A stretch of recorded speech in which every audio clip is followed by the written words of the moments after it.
ధ్వని సిలువ ధ్వని వినువారి హృదయాలలో విజయ ధ్వని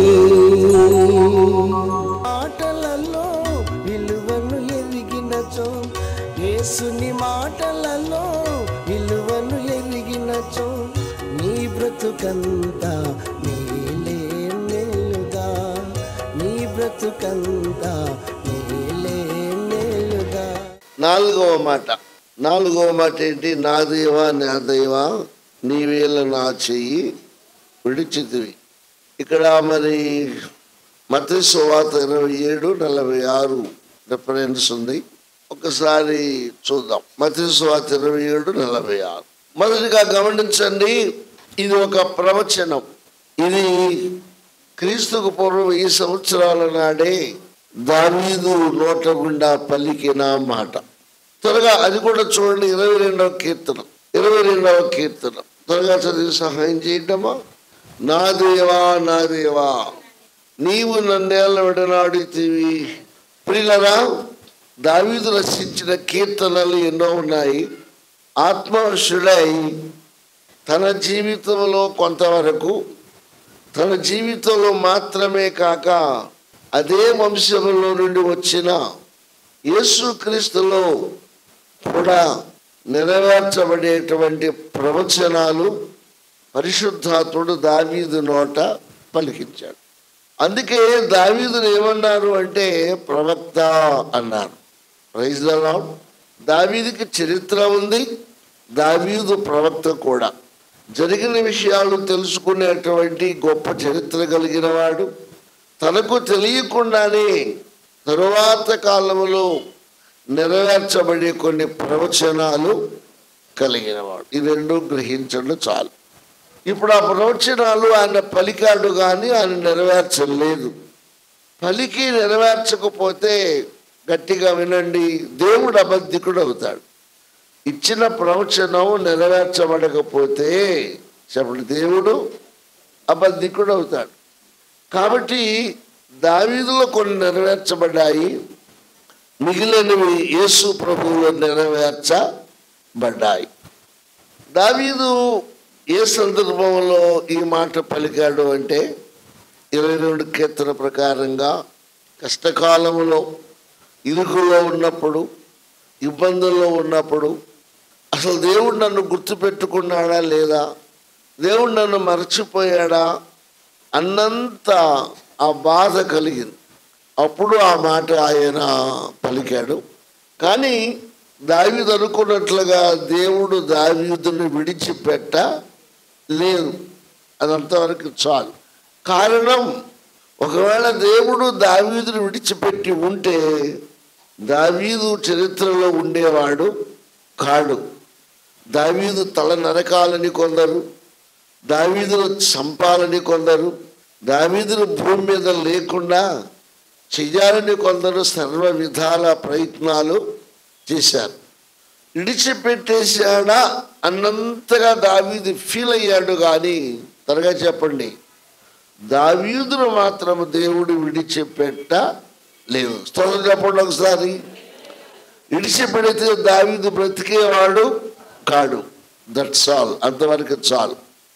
ఇక యేసుక్రీస్తు విషయం వచ్చేసరికి, యేసుక్రీస్తుని ఆ ప్రాణపాయ పరిస్థితుల్లో దేవుడు కొంచెం దూరం కావలసి వచ్చింది, అంటే విడిచిపెట్టవలసి వచ్చింది. దావీదును విడిచిపెట్టలేదు, త్వరగా యేసుని విడిచిపెట్టేశాడు. కారణం, తండ్రి అయిన దేవుడు యేసుక్రీస్తును సిలువలో విడిచిపెట్టి ఉండకపోతే యేసు ప్రభువారు కూడా చనిపోయేవాడు కాడు. యేసు ప్రభువే చనిపోయి ఉండకపోతే చెప్పాలి, తిరిగి లేవటం అంటూ ఉండేది కాదు. యేసు ప్రభువే తిరిగి లేవకపోతే మనము కూడా లేవటానికి వీలు కలిగేది కాదు. అందుకని దావీదుకు అనుభవం ఉన్న దావీదు అనుభవము కంటే యేసయ్య అనుభవము చాలా గొప్పది. Praise the lord.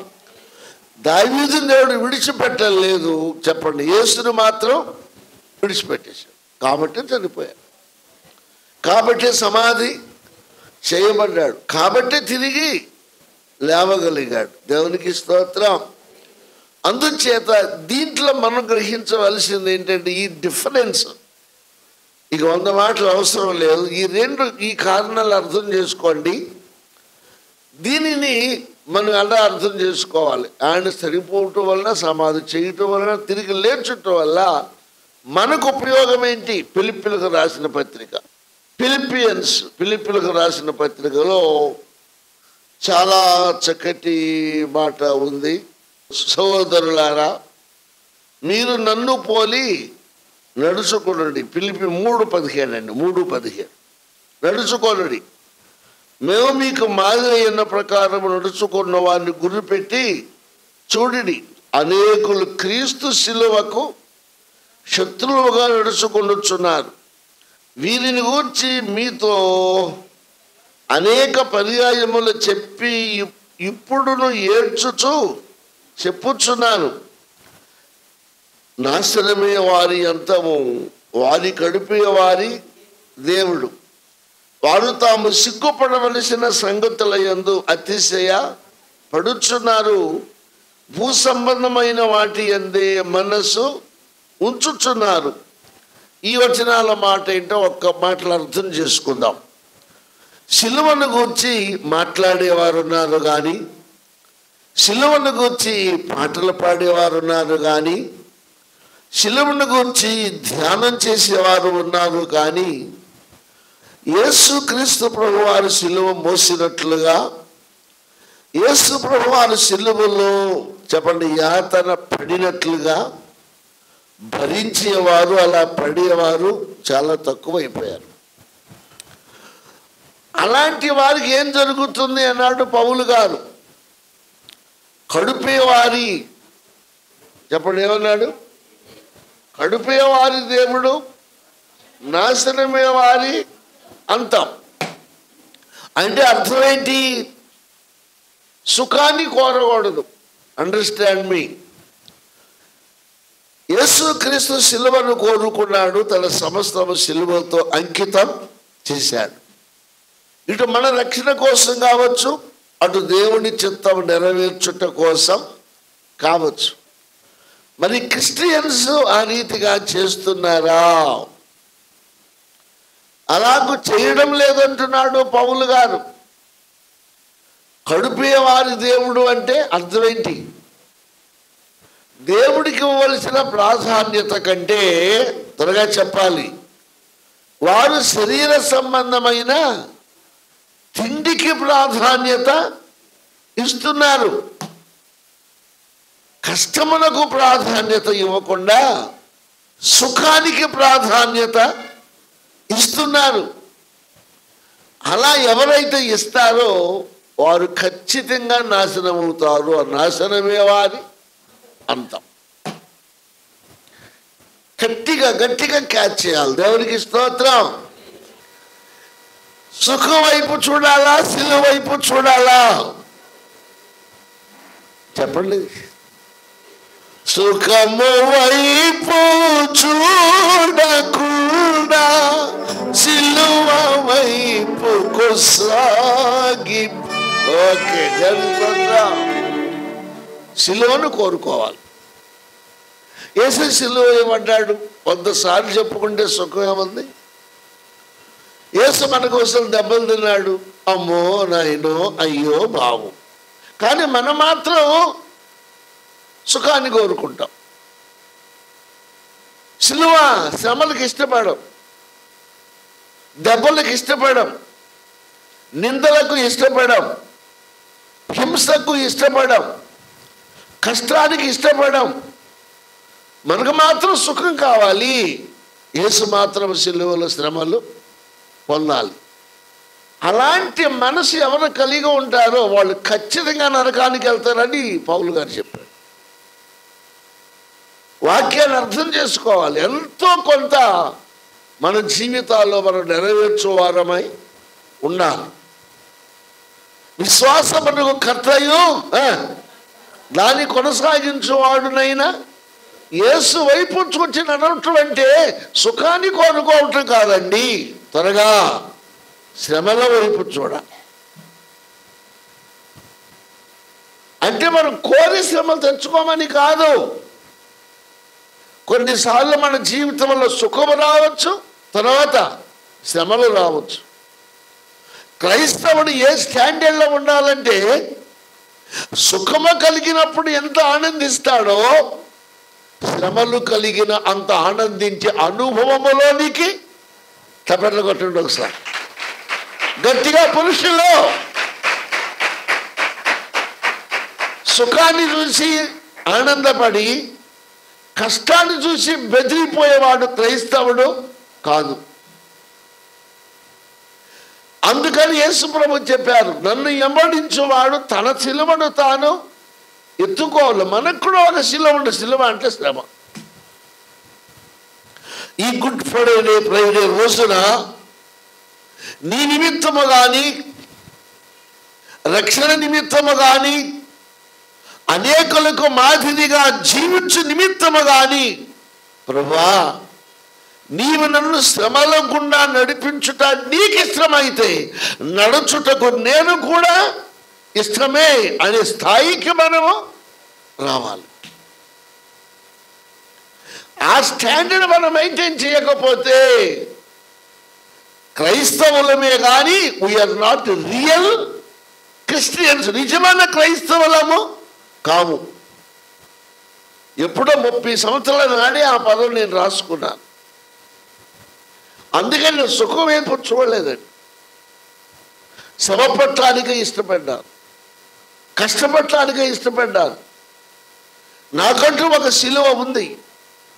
యేసు సిలువను గురించి పదే మాట్లాడటం కాదు, అనేకులకు మాదిరిగా ఉండి నిమిత్తం అయి కానీ లేక దేవుడి చిత్తం నెరవేర్చవలసి వచ్చినప్పుడు కానీ శ్రమలకు చూసి భయపడకూడదు.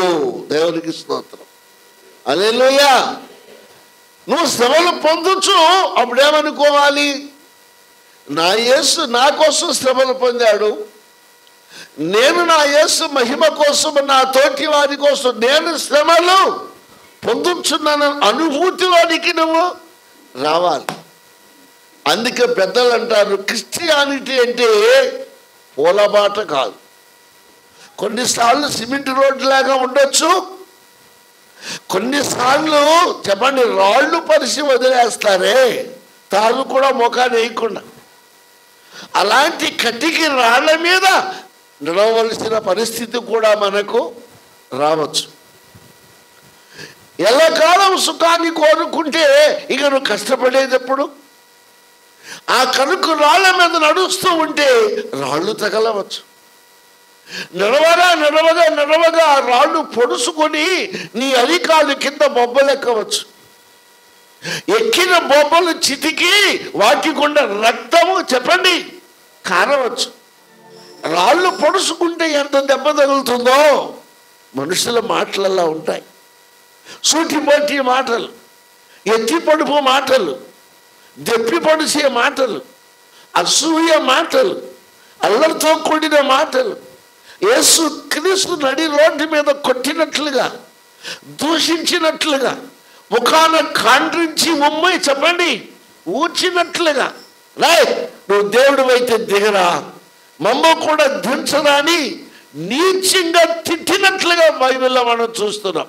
వాటిని మనం ఏం చేయాలి? అనుభవాలుగా తీసుకోవాలి.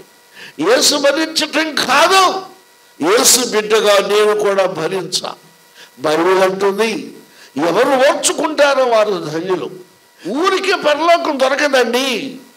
కరుకు బాటల్లో కూడా నడవాలి, కఠినమై ముందుకు వెళ్ళాలి. కష్టాలు చూసి పిరికివారమై పారిపోయే ప్రయత్నము చేయకూడదు. దేవునికి స్తోత్రం. అది ఆనాడు దావీదు కష్టాలు కలిగాయి, దావీదు ఏడ్చాడు. దావీదు మనిషి కాబట్టి దావీదును దేవుడు తప్పించాడు, కానీ యేసును తప్పించాలా? ఎందుకని? ఆయన మృతి చెందకపోతే తిరిగి లేవటం తెలిసేది కాదు. మనం దావీదుని వెంబడించాలా, క్రీస్తుని వెంబడించాలా? త్వరగా ముందుకు వెళ్దా చెప్పండి. మన రాజుని ఎవరు? మన దిక్సూచి ఎవరు? యేసయ్య. నిజంగా మన క్రైస్తవులమైతే హల్లెలూయా, సుఖములో ఎంత ఆనందపడుతున్నామో శ్రమలలో కూడా అంత ఆనందపడాలి. బాగా ఉన్నప్పుడు సంతోషించడం కరెక్టే. యోబు గారు ఏం చేశాడు చెప్పండి? యెహోవా ఇచ్చాను, యెహోవా తీసుకొనెను, ఆయనకు మహిమ కలుగును. అది నిజమైనటువంటి విశ్వాస లక్షణం. దాని గుండా వెడితేనే నువ్వు పరలోకానికి వెళ్తావు. దాని గుండా వెడితేనే ఏ అనుభవంలో నీవు కూడా పాలివాడు మానస్తురాలివి అవుతావు. కాబట్టి దయచేసి గమనించండి. అన్నం తినాలి, సుఖపడాలి, కానీ జీవితం అంతా సుఖం కాదు. ప్రైజ్ ది లార్డ్, హల్లెలూయా. కష్టాలు పడవలసి వచ్చినప్పుడు అనుభవించాలి. కష్టాల గుండా ప్రయాణము చేయాలి. ట్రంకు మీద రోడ్డు మీద నడిచే రోజులు ఉంటాయి. కర్రకు రాళ్ళ మీద నడవలసి వచ్చినప్పుడు కూడా వెనుకంజా వేయకూడదు అన్నాడు. అలా కాకపోతే చెప్పండి, కడుపేవారి దేవుడు చెప్పండి నాశనమే వారి అంతం. వాడు విశ్వాసి అయినా, వాడు బాప్తిసం పొందిన, వాడు తిరిగి జన్మించిన, బైబిల్ మోసుకొని తిరిగిన, క్రీస్తు అనుభవం లేనివాడు క్రీస్తు ప్రక్కన కూర్చోవడానికి అర్హుడు కాదు. మళ్ళీ పిలిపత్రులు మనల్ని కింద ఏమన్నాడు? అతనికి 20 మన పౌర స్థితి పరలోకముందుంది, అక్కడ నుండి ప్రభు అయిన యేసు క్రీస్తు అందు రక్షకుని నిమిత్తము కనిపెట్టుకొని ఉన్నాము. సమస్తమును తనకు లోపరుచుకున్న జాలిన శక్తిని బట్టి ఆయన మన దీన శరీరమును తన మహిమగల శరీరమునకు సమరూపమగలదానిగా మార్చు. ఇది రాదు. రేపు ఆయన వల్లే మనం ఉండాలంటే ఆయన శ్రమలు పడాల్సింది. తప్పించుకునే ప్రయత్నం చేయకూడదు. చిత్తమైతే నేను right to die for you, నీకోసం ప్రాణం పెట్టడానికనే నేను సిద్ధం. 1983 నేను బందరు రాకముందు లక్ష్మీపురంలో క్రిస్మస్కి నాకు ఒక షర్ట్ లేదు. శ్రమలు, నిందలు, అపనిందలు, ఒక షర్ట్ లేదండి. అవునా? ఎవరో ఒక ఆయన అది గమనించి షర్ట్ ఇస్తే అది చిరిగిపోయింది. ఎక్కడి నుంచి ఇక్కడ అది పట్టుకుని మచిలీపట్నం వచ్చా. నిర్మల కాన్వెంట్ అవతల మలుపులో మిషన్ ఉండేది, ఆర్సీఎం క్రిస్టియన్. అక్కడ తీసుకొచ్చి ఉన్నాను, దీన్ని రఫ్లాగే అన్నా. ఎప్పుడు వేసుకుంటానికండి తెలుసుకోండి. పాత అనుభవాలు పెద్దగా చెప్పొద్దంటారు పిచ్చి వాళ్ళు. అనుభవాలు మర్చిపోలేదు. అనుభవాలు మళ్ళీ అనేక అనుభవాలలోనికి తీసుకువెడతాయి. నేనేంటో తెలియాలంటే నా శ్రమలు మీకు తెలియాలి. యేసు ఏంటో తెలియాలంటే యేసు శ్రమలు నీకు తెలియాలి. అలనాటి మహాభక్తులు పడిన శ్రమలు నీకు తెలియాలి. యేసు సిలువను ఊరికే వాళ్ళు ఎత్తి వదిలేదండి, వారి జీవితంలో అనుభవించారు అంటూ పౌలు అన్నాడు. మన పౌర స్థితి ఎక్కడుందంట? పరలోకంలో ఉంది. అసలు ఎందుకు నమ్మామో, ఎందుకు నమ్ముకున్నామో, ఎందుకు రక్షణ పొందామో, ఎందుకు యేసులో జీవిస్తున్నామో దాని సుఖ సౌఖ్యము పరలోకంలో ఉంది. దట్ మీన్స్ భూలోకంలో ఉండొచ్చు, ఉండక పోవచ్చు. ఆ సుఖం మనకు అందక పోవచ్చు. హల్లెలూయా. పిరికి వారు దేవుని రాజ్యమునకు వారసులు కారు. ఆయన నా మీద వాదించాడు, మీకు పైనుండి రాదా అన్నాడు. ఆశయం మనకు సపోర్ట్ ఎక్కువ వస్తుంది. ఆ సపోర్ట్ అంటే ఇప్పుడులాగా తెలియదు మనకు. లేదయా బాబన్న నా ఎంక చోట్ల తిడుతూ మొదలెట్టాడు. తిట్టద్దు, నేను క్రీస్తు సేవకుడి, ఇప్పుడు నా పరిస్థితి ఇది. నీ వీలుగా ఉంటే అది రఫ్ లాగా అదే వేసుకుని క్రిస్మస్ చేస్తా. లేదా నువ్వు వద్దు, నువ్వు నన్ను తిడితే నా యేసుని తిట్టినట్లే, నన్ను అవమానిస్తే నా యేసు శ్రమను నువ్వు అనుమానం. డోంట్ టాక్ అప్పుడు కళ్ళు తెరిచి చూసి విషయం చెప్పమంటే విషయం ఇదయ్యా అన్నాను. అప్పుడు రఫ్మని లాగేసాడు, వేసుకెళ్ళిపోయాను. అదే కస్టమర్ చేశాను. కారణం ఏంటో తెలుసా? అక్కడ ఆయన బట్టలైతే కొన్నాడు కానీ కుట్టుకూలిగా డబ్బులు లేవు. కుట్టుకూలికి డబ్బులు లేక బట్టలు కుట్టించుకోవాలా? ఏ సంవత్సరం చెప్పండి? 1983 క్రిస్మస్. మూలబడ్డ మైకి సెట్ బాగు చేసి లైన్లో పెట్టా. దానికి లెక్కలుంటే మన శ్రీనివాసరావు గారు తెలుసు. 6 volts 12 volts అని ఉంటుంది. 6 volts చిన్న లారీకి వాడాలి, 12 volts లారీకి వాడతారు. లేదా క్లిప్పులు మధ్యలో పెట్టాలి. ఒక ఆయన ఎంత కష్టపడి పక్కన పెడితే తెల్లవారుజాము క్రిస్మస్ కోసం పరిగెత్తుకొచ్చి ఒక ఆయన ఈ చివరి పెట్టాడు, ఆ చివరి పెట్టండి, యాంపుల్ పని కాలిపోయింది. శ్రమలు, కష్టాలు, కన్నీరు పెట్టుకున్నా. బ్యాటరీ కోసం చల్లపల్లంతా తిరిగా, బ్యాటరీ నాకు దొరకల. ఇంత కష్టపడిన వాడిని మైకు లేకుండా క్రిస్మస్ జరిగించాను. హల్లెలూయా, హల్లెలూయా. శ్రమలు చూసి భయపడకుండా ఉండాలంటే మనం ఎవరి వైపు చూడాలి? యేసు వైపు చూడాలి. మరి ఇప్పుడు ఎన్ని సామాన్లు ఉన్నాయో, ఇప్పుడు ఎంత దేవుడిచ్చాడో, దేవునికి స్తోత్రం. అందుకంటున్నాడు, ఈ లోకంలో జీవించి ఉన్నంతకాలం జీవితం అంతా కష్టమని కాదు కానీ, సుఖమని కాదు కానీ, కష్ట సుఖాల కావడి మయం. Praise the lord. దీన్ని భరించాలి, దీన్ని భరించాలి. యేసుని జ్ఞాపకం చేసుకోవాలి. యేసు అడుగులు వేసుకుంటూ ముందుకు వెళ్ళాలి. Praise the lord. హల్లెలూయా. అందుచేత మీరు ఆలోచించండి ప్రియులరా, గుడ్ ఫ్రైడే జరిగించటం మంచిదే. ఊరికి అమ్మో అని ఎంత కష్టపడ్డాడని ఏదో చెప్పుకుంటూ కాదు. కష్టాలు వచ్చినప్పుడు దాని గుండా ప్రయాణం చేయటానికి మనకు ఒక తీర్మానం అనేది కావాలి. దేవునికి స్తోత్రం. అందుకే అపోస్తలుల కార్యములో పేతురు అన్నాడు, జీవాధిపతిని మీరు చంపితిరి, దేవుడు ఆయనను లేపోయి, అందుకు మేము సాక్షులము. నా యేసు తిరిగి లేచాడు, పూర్తిగా చనిపోయాడు, సమాధి చేయబడ్డాడు. ఆ తర్వాత మరణంతో సవాలు చేసి మరణములు విరిచి తిరిగి లేచిన గౌరవ మనల్ని కూడా తిరిగి లేపుతాడు. గట్టిగా స్తోత్రం చెప్పండి, గట్టిగా స్తోత్రం చెప్పండి.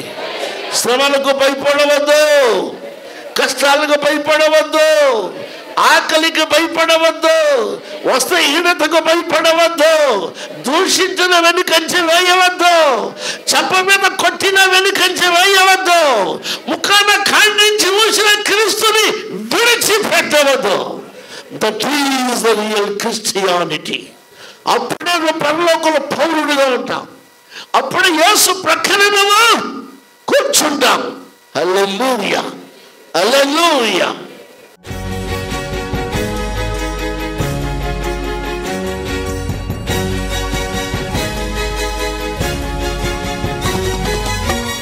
యేసుని మాటలు వినగా వినగా మనసుకు శాంతి, ఆత్మకు రక్షణ.